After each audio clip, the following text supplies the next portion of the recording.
Main in might ना, okay, with main in might. चलो next, hit the hay. Hit the hay का मतलब क्या होता है? सो हिट द ही, इससे पहले एक बार ये रिपीट कर लेते हैं दो। Okay, take up the hatchet. Take up the hatchet मतलब क्या होता है? कुल्हाड़ी उठा लेना, यानी युद्ध की तैयारी करना, युद्ध के लिए प्रिपेयर होना, वो सारे सेंस ये देता है। सो युद्ध की तैयारी करना, दुश्मनी दोबारा शुरू करना, ठीक है।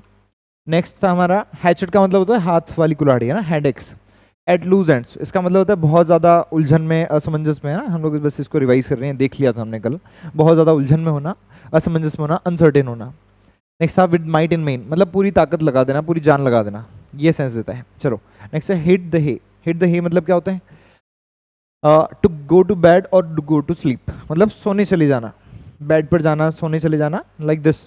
सो बेड पर चले जाना, सोने जाना, बिस्तर पर जाना। अब ये फ्रेज कहाँ से आता है? स्टार्टिंग में होता क्या है कि पहले मैट्रेस नहीं हुआ करते थे, बेड नहीं हुआ करते थे, तो जनरली लोग घास पर ही सोते थे, ऐसे सूखी घास। तो ये सूखी घास है, इसको बोलते हैं हे। क्या बोलते हैं इसको? हे। और हे मतलब घास, हिट यानी उसको हिट करना, उस पर चले जाना, तो हिट द हे मतलब हो गया सोने जाना, बेड पर जाना। आज हमारे पास मैट्रेस है, लेकिन फिर भी हम लोग इस वर्ड को यूज़ करते हैं, हिट द हे। तो हिंदी हो जाएगा इसका सोने जाना, बिस्तर पर चले जाना, ये सारे सेंस देता है। Example, I am really tired after studying all day, पूरे दिन पढ़कर मैं बहुत ज़्यादा टायर्ड हूँ, थका हुआ हूँ। टाइम टू हिट द हे, अब सोने की बारी आई है, ठीक है, तो सोने का सेंस देता है ये। नेक्स्ट, ईट क्रो। ईट क्रो का मतलब क्या होता है? नाउ, किसी भी भरी सभा में मान लो आपने कुछ कर दिया है, और अब आपको गलती माननी है, और गलती मानने पर आपको जो है बेइज्जती का सामना करना पड़े, तो उसको बोलते हैं ईट द क्रो। यानी आपने गलती भी मानी है और आपको जो है बेइज्जती भी झेलनी पड़ रही है, that is eat the crow. तो to admit you were wrong and suffer humiliation, admit करना कि आप गलत थे, और फिर आपको क्या सफर करना पड़े? ह्यूमिलिएशन, बदनामी आपको फेस करनी पड़े, that is called to eat the crow, ठीक है। इसका मतलब होता है ईट द क्रो। हिंदी हो जाएगा इसका गलती मानकर शर्मिंदगी झेलना। गलती मानकर क्या झेलना? शर्मिंदगी झेलना, बहुत ज़्यादा बदनामी और बेइज्जती जो है फील करना। Example, after blaming the wrong person the officer had to eat crow in front of everyone. Officer को ब्लेम करने के बाद जो ऑफिसर है उसे क्या करना पड़ा? बेइज्जती फील करनी पड़ी है सब। सो ईट द क्रो का जो इन्वेंशन है वो कैसे हुआ? जैसे मान लो कोई वॉर में लोग जा रहे हैं, बहुत सारे लोग हैं जो वॉर में गए हैं, ठीक है, सैनिक वॉर में गए हैं। अब उन्हें क्या करना पड़ता है? मान लो किसी ऐसी जगह पर फंस गए, कोई एक सैनिक फंस गया मान लो किसी जगह पर जहाँ पर उसको खाना वाना नहीं मिल रहा है, तो एक बार उसने क्या किया? कौवा मार के खा लिया, ओके। लेकिन अब उसने क्या किया? अपने सैनिकों को बताया, दोस्तों को, जब वो मिला, यार मेरे को ना कौवा खाना पड़ा था वहाँ पे। अब वो लोग उसकी बेइज्जती कर रहे हैं कि कैसा आदमी कौवा खा गया है ना, इस तरीके से। तो वहाँ से आया ईट द क्रो, मतलब उसने एक्सेप्ट भी किया कि मैंने गलती की है, फिर बेइज्जती भी फील हो रही है ना, फिर बेइज्जती का भी सामना करना पड़ रहा है, that is eat the crow. तो यहाँ पर लिखा हुआ है कहाँ से आया है। नेक्स्ट देखो, बेंट आउट ऑफ शेप, अपने शेप से बाहर आ जाना, बेंट हो जाना, मतलब जैसे ये, ठीक है, एक एपिसोड में वो जो जेठालाल इसकी छाता को तोड़ देता है ना, पोपटलाल की छाते को तोड़ देता है, तो इसका मतलब क्या होता है? टू बिकम वेरी एंग्री, क्या बन जाना? बहुत एंग्री, गुस्से में हो जाना, बहुत अपसेट हो जाना, और बहुत ज़्यादा अनॉयड, बहुत ज़्यादा अनॉयड फील करना, उलझन में फील करना, ठीक है, परेशान फील करना। सो हिंदी क्या हो जाएगा इसका? बहुत गुस्सा या परेशान हो जाना, बहुत गुस्से में आ जाना, बहुत परेशान हो जाना।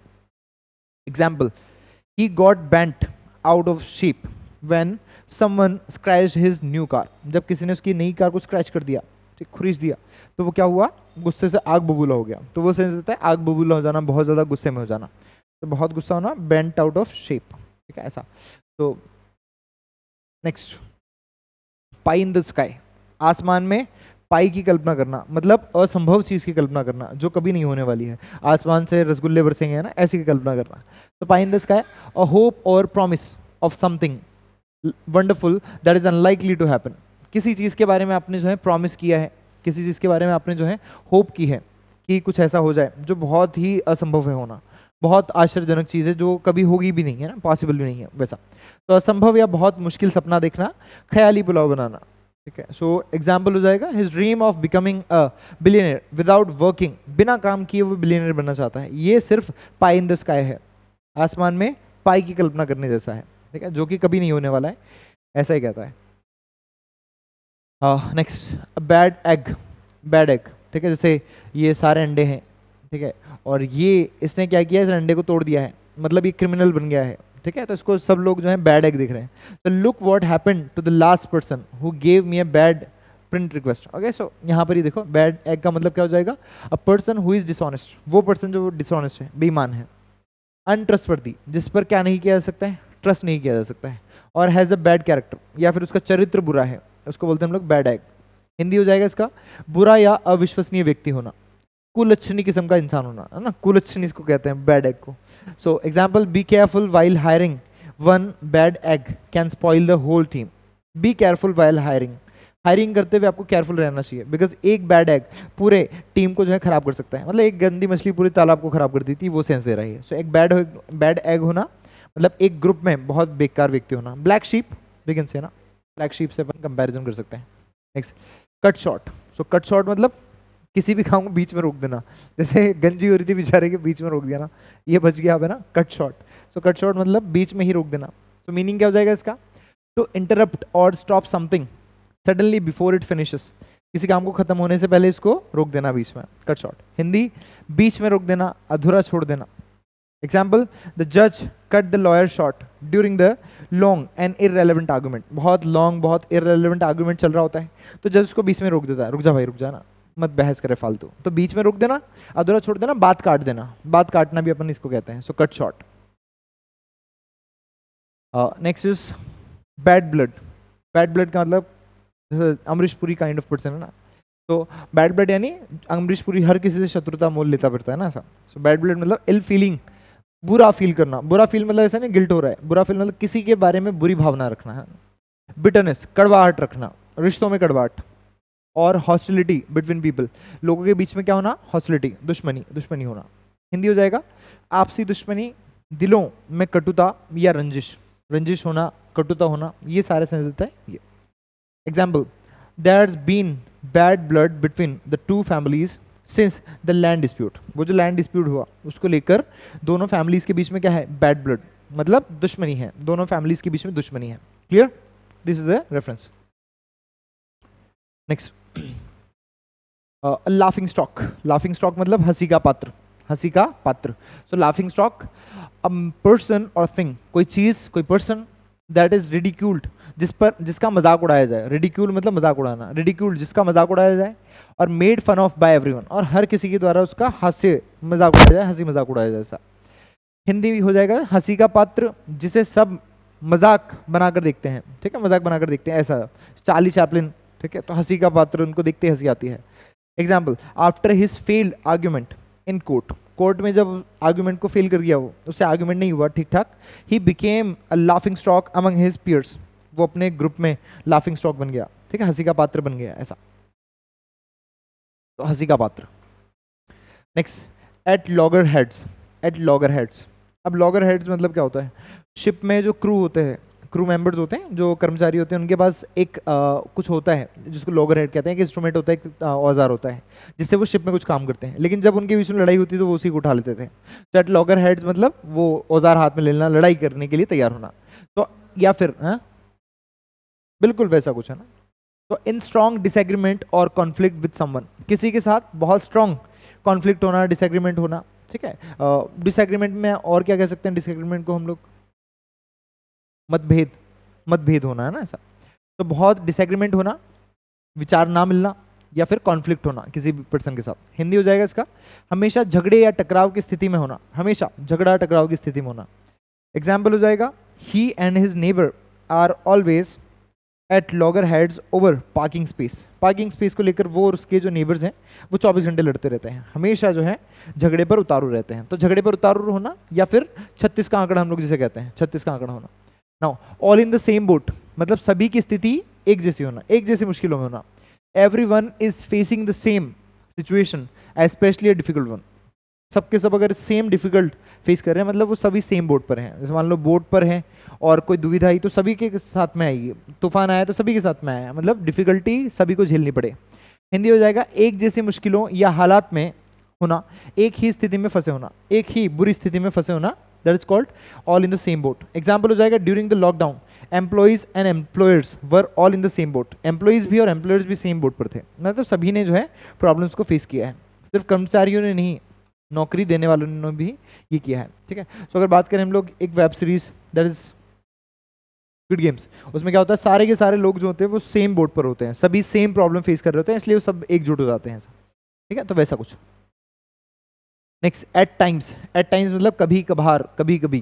सो एट टाइम्स, ओकेजनली, समटाइम्स, कभी कभार। तो हिंदी कभी कभी, समय समय पर, ठीक है, कभी कभी समय समय पर ये सेंस देता है at times. Example, at times even the most experienced lawyers make silly mistakes. कभी कभार जो बहुत सीरियस लॉयर्स हैं वो भी मिस्टेक कर देते हैं, बहुत सीनियर लॉयर्स भी मिस्टेक कर देते हैं। तो एट टाइम्स मतलब कभी कभार, कभी कभी। विदाउट अ डाउट, बिना किसी शक के। सो फॉर सर्टेन, निश्चित ही। डेफिनेटली, बिल्कुल। विद कंप्लीट कॉन्फिडेंस, बहुत कॉन्फिडेंस के साथ, कंप्लीट कॉन्फिडेंस के साथ। बिल्कुल निश्चित रूप से, बिना किसी शक के, बिना किसी शक के, बिल्कुल निश्चित रूप से। So without doubt she is the best candidate for the job. इस जॉब के लिए वो सबसे अच्छी कैंडिडेट है। विदाउट डाउट मतलब बिना किसी शक के, निश्चित ही वो एक अच्छी कैंडिडेट है, ऐसा। Next, next, man of straw. Man of straw मतलब वो पर्सन जिसका ज़्यादा इंपॉर्टेंस नहीं है, ठीक है, बहुत ही कमज़ोर पर्सन, जैसे ये स्क्विड गेम्स में होता है ना, तो बहुत ही कमज़ोर पर्सन। तो a person who has no power, वो पर्सन जिसके पास कोई शक्ति नहीं है, पावर नहीं है, इन्फ्लुएंस नहीं है, जिसका कोई प्रभाव नहीं है और इंपॉर्टेंस नहीं है, उसकी महत्व नहीं है उसका। तो अहमियतहीन या बेअसर इंसान, जिसकी अहमियत नहीं है, असर नहीं है उसका, किसी भी पर्सन के ऊपर इन्फ्लुएंस नहीं है। दिखावे का व्यक्ति, मात्र दिखावे का व्यक्ति है ना। तो despite the title he was just a man of straw with no real authority. अपने टाइटल के बावजूद भी वो एक ऐसा पर्सन है जिसके पास अथॉरिटी नहीं है, पावर नहीं है, ठीक है, तो ऐसा पर्सन कहलाता है man of straw. Next, origins भी लिखे हुए हैं, तो पॉज करके जब आप वीडियो देखेंगे तो वहां से पढ़ सकते हैं आप, है ना। हाँ, जहाँ भी मैं, ओके, वहां से आप एक्सेस कर सकते हैं इसको। अ गाला डे। अ गाला डे का मतलब क्या हो जाएगा, इसका मतलब हो जाएगा a day of celebration, celebration का दिन, फेस्टिविटी और जॉय का दिन, ठीक है, फेस्टिविटी का दिन, सेलिब्रेशन का दिन, जॉय का दिन, मतलब बहुत अच्छा, खुशियों और जश्न का दिन, बहुत खास या उत्सव का दिन, उसको बोलते हैं गाला डे। तो independence day is a gala day for every Indian. Independence day जो है पूरे सभी इंडियंस के लिए जो है एक गाला डे का काम करता है, एक ऑस्पिशियस दिन का काम करता है, एक सेलिब्रेटरी डे का काम करता है। स्मेलरेट, स्मेलरेट कुछ तो गड़बड़े दया है ना, वैसा वाला। तो स्मेलरेट मतलब to suspect that something is wrong और डिसऑनेस्ट, कुछ तो बेईमान है, मतलब कोई कोई तो बेईमानी कर रहा है या फिर कुछ गलत है, ये सस्पेक्ट करना, शक हो जाना ऐसा। तो शक हो जाना, शक हो जाना ना, स्मेलरेट। सो कुछ गड़बड़ या धोखाधड़ी का शक होना, शक होने के लिए होता है, कुछ गड़बड़ हुई है, ये शक हो जाना। Example, when the evidence disappeared the lawyer immediately smelled rat.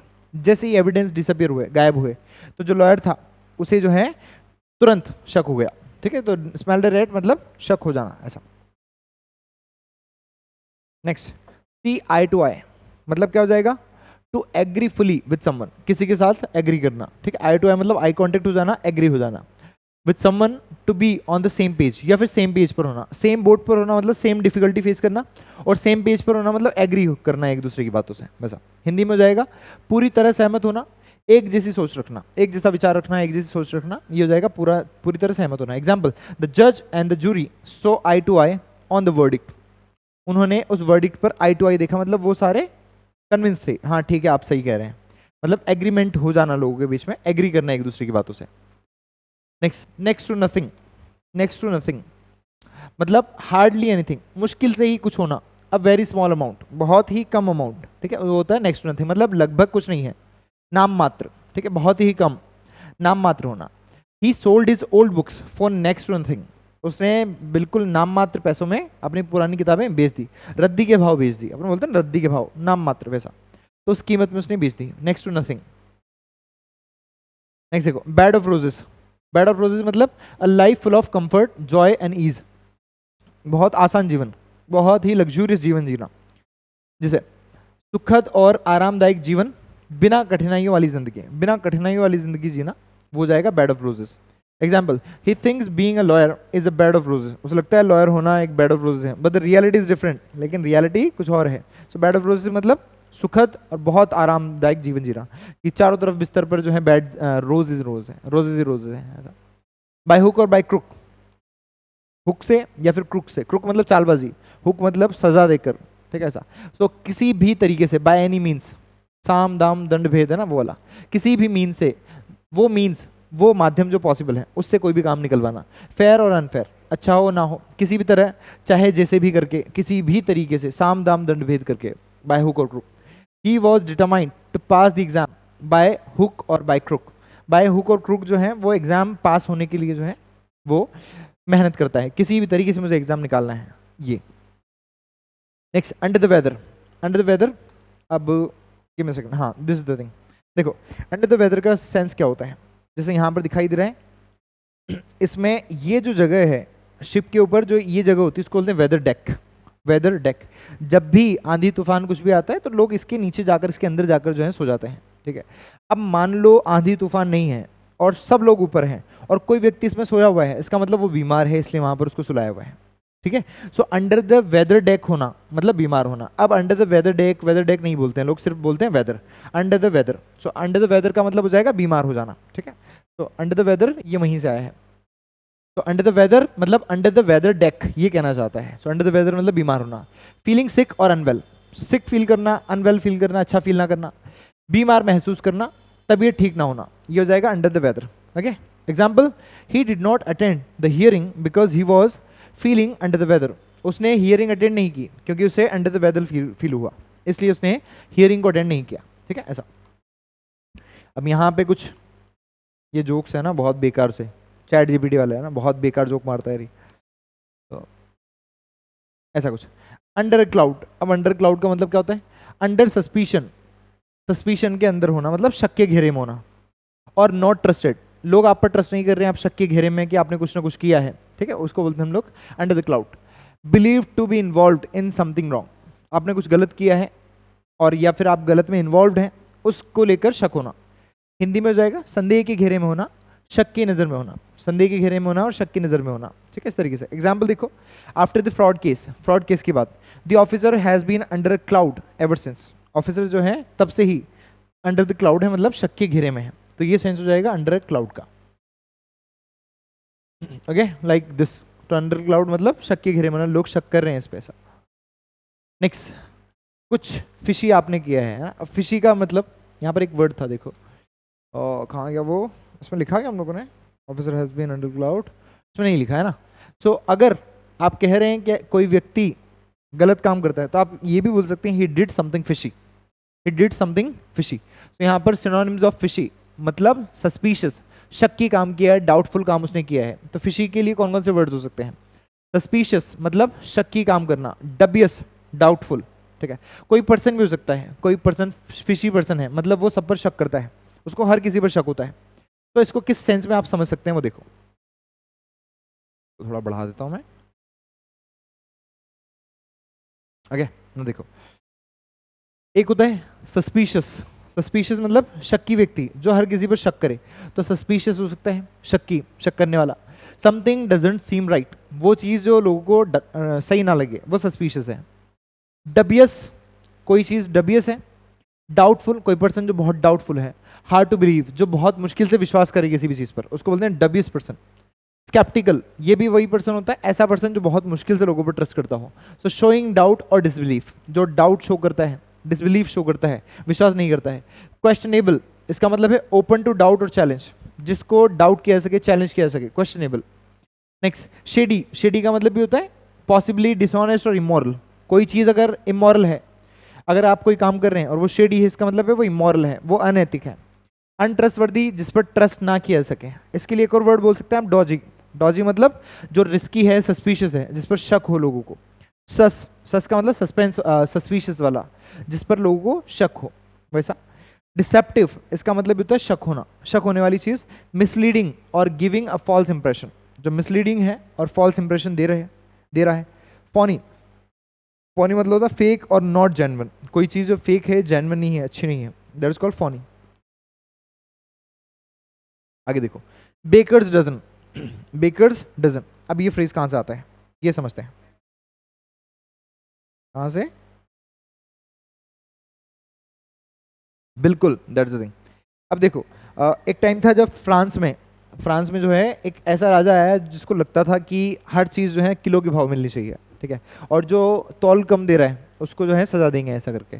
तो बेकर जो है पहले डजन में बेचते थे, डजन का मतलब होता था 12, संख्या में 12। लेकिन जब वजन से बेचने लगे तो वो क्या करते कि हो सकता है कि वजन से जो है कम आए, तो वो क्या करते थे 12 की जगह 13 दे देते थे, एक ब्रेड का जो पीस है वो ज़्यादा दे देते थे ताकि वजन जो है वो प्रॉपर आए वैसा। तो 13 होना, बेकर्स डजन मतलब संख्या में 13 होना। 1 मोर देन अ डजन, एक डजन से ज़्यादा। 13 होना, दर्जन से एक ज़्यादा। सो बेकर्स डजन सीधा याद रखना है, एक दर्जन से ज़्यादा। I ordered a dozen cupcakes, मैंने एक दर्जन कपकेक्स मंगाए, but these the shop gave me a baker's dozen, लेकिन शॉप ने मुझे कितने दिए? 13 दे दिए, एक एक्स्ट्रा दे दिया। ओके, सो ये सेंस ये देता है। Next, wear and tear. Wear and tear का मतलब क्या होता है? Damage that naturally happens over time due to regular use, किसी चीज को रेगुलर यूज करते करते जो डैमेज होता है उसको बोलते हैं वेयर एंड टेयर। सामान्य घिसावट, रोजाना के इस्तेमाल से होने वाली टूट फूट, उसको बोलते हैं वेयर एंड टेयर। ठीक है। Next, the old court room furniture showed signs of wear and tear, जो पुराना कोर्ट रूम का फर्नीचर है उसको देख के लगता है कि वेयर एंड टेयर हुआ है, मतलब समय के साथ साथ जो है चीजें पुरानी हो गई हैं, घिस गई हैं, वो सेंस देता है ये wear and tear. Next, build a castle in the air, हवा में कासल बनाना, हवा में महल बनाना, मतलब ख्याली बातें करना है ना, ख्याली पुलाव पकाना, ख्याली पुलाव पकाना और हवा में बातें करना, लंबे लंबे फेंकना, वो कह सकते हैं। So meaning to make unrealistic और इम्प्रैक्टिकल प्लान्स, ऐसे प्लान्स बनाना जो कि अनरियलिस्टिक हैं। ठीक है, 1 तारीख से पढ़ूंगा, 1 तारीख से सुबह 4 बज के उठ के पढ़ूंगा, है ना, ऐसा कल से पढ़ूंगा ऐसा। सो डे ड्रीमिंग करना, डे ड्रीमिंग मतलब दिन में सपने देखना। हवा में महल बनाना, असंभव या अव्यवहारिक सपने देखना, असंभव और अव्यवहारिक सपने देखना ऐसा। Instead of building castles in the air, हवा में महल बनाने के बजाय you should start preparing seriously for the exam, तो मैं एग्जाम की प्रिपरेशन सीरियसली स्टार्ट करनी चाहिए, ये सेंस ये देता है। नेक्स्ट, सो हवा में महल बनाना जैसे ये है। ठीक है, पंचायत सीरीज देखिए, पंचायत में तो सचिव जी तो बेचारा सपने देख रहा होता है, मुझे ये करना है वो करना है ना, इस तरीके से। ये ओरिजिन है, पॉज करके पढ़ सकते हो आप। Next, blue eyed boy. Blue eyed boy का मतलब होता है फेवरेट पर्सन, जो हर किसी का फेवरेट है। ब्लू आइड बॉय हर किसी का फेवरेट है। ठीक है, हाँ बिल्कुल, an apple of one's eye, specially someone who is treated with special attention और प्रेफरेंस। ठीक है, जिसको स्पेशल अटेंशन के साथ ट्रीट किया जाए, चहेता व्यक्ति जो खास पसंद किया जाए, वो एपल ऑफ वंस आई, है ना, ऐसा। The teacher announce that she had no blue eyed boys in the class. ठीक है, उन्होंने अनाउंस कर दिया कि उनका कोई भी खास नहीं है। ठीक है, सब पिटेंगे ऐसा, सबके जूते पड़ेंगे, ऐसा कह दिया टीचर ने। Next, hit the sack, same hit the sack और हिट द हे, सोने चले जाना, गो टू बेड और टू स्लीप। सोने चले जाना, ठीक है, बेड पर चले जाना, वो होता है हिट द सैक। सोने जाना, बिस्तर पर जाना। I have an early court hearing tomorrow, so I am going to hit the sack now, कल कोई सुनवाई है इसलिए मैं जल्दी सोने जा रहा हूँ, ऐसा कहता है। तो हिट द सैक और हिट द हे दोनों सेम है। Next, on good terms with someone, है ना, किसी के साथ अच्छे टर्म्स होना, जैसे तो किसी के साथ अच्छे टर्म्स होना। तो टू बी फ्रेंडली और have a good relationship with someone, किसी के साथ अच्छा रिलेशनशिप होना, फ्रेंडली होना। तो किसी के साथ अच्छे संबंध होना, दोस्ताना रिश्ता होना। Example, the thief was on good terms with the police, police के साथ उसके अच्छे संबंध थे। ऐसी सेल्फी उनकी भी आई थी, है ना, तो अच्छे संबंध थे उनके, पुलिस और चोर के, चोर पुलिस चोर पुलिस के। Next, to take one's heels. To take one's heel का मतलब होता है to run away quickly, to flee, भाग जाना। ठीक है, बहुत तेजी से भाग जाना। To run away quickly, to flee, भाग जाना, तेजी से भाग जाना, जान बचाकर दौड़ लगाना। As soon as the thief saw the police he took his heels, जैसे ही पुलिस ने जो है थीफ को देखा, वो जान बचाकर भागे। ठीक है, ऐसा। नेक्स्ट, अ डार्क हॉर्स। डार्क हॉर्स मतलब जो गलती से जीत जाए। ठीक है, ऐसा। तो a person who unexpectedly wins और सक्सीड्स, वो पर्सन जो अनएक्सपेक्टेडली जीत जाए, जिसकी कोई उम्मीद ना करी ये जीतेगा क्या, ना, वो जीत जाए, सक्सेसफुल हो जाए। Someone whose abilities are not well known, कोई पर्सन जिसकी एबिलिटीज नहीं जानता है कोई भी है। एक ऐसा व्यक्ति जिसकी क्षमताओं के बारे में पहले से नहीं पता होता है, छुपा रुस्तम जिसे कहते हैं। तो डार्क हॉर्स, छुपा रुस्तम।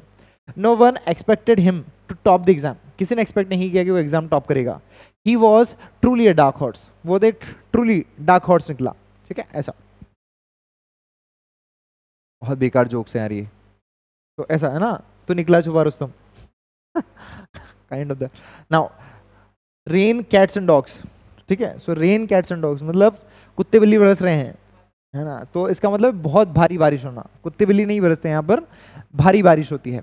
अब ये इसलिए आया बिकॉज जब बहुत भारी बारिश होती है तो शहरों में क्या होता है, कुत्ते बिल्ली बहते हुए दिखाई देते हैं रोड पे, है ना, तो ऐसा लगता है लोगों को कि ऊपर से बरस रहे हैं, जो बह रहे हैं ना, बट वो ज़्यादा फ्लो की वजह से होता है। तो बहुत भारी बारिश होना, मूसलाधार बारिश होना, बहुत तेज बारिश होना। Example, we had to cancel the outdoor trial as it was raining cats and dogs. हमें इंपॉर्टेंट ट्रायल जो है वो रोकना पड़ा क्योंकि बहुत ज़्यादा जो है बारिश हो रही थी, ऐसा कुछ।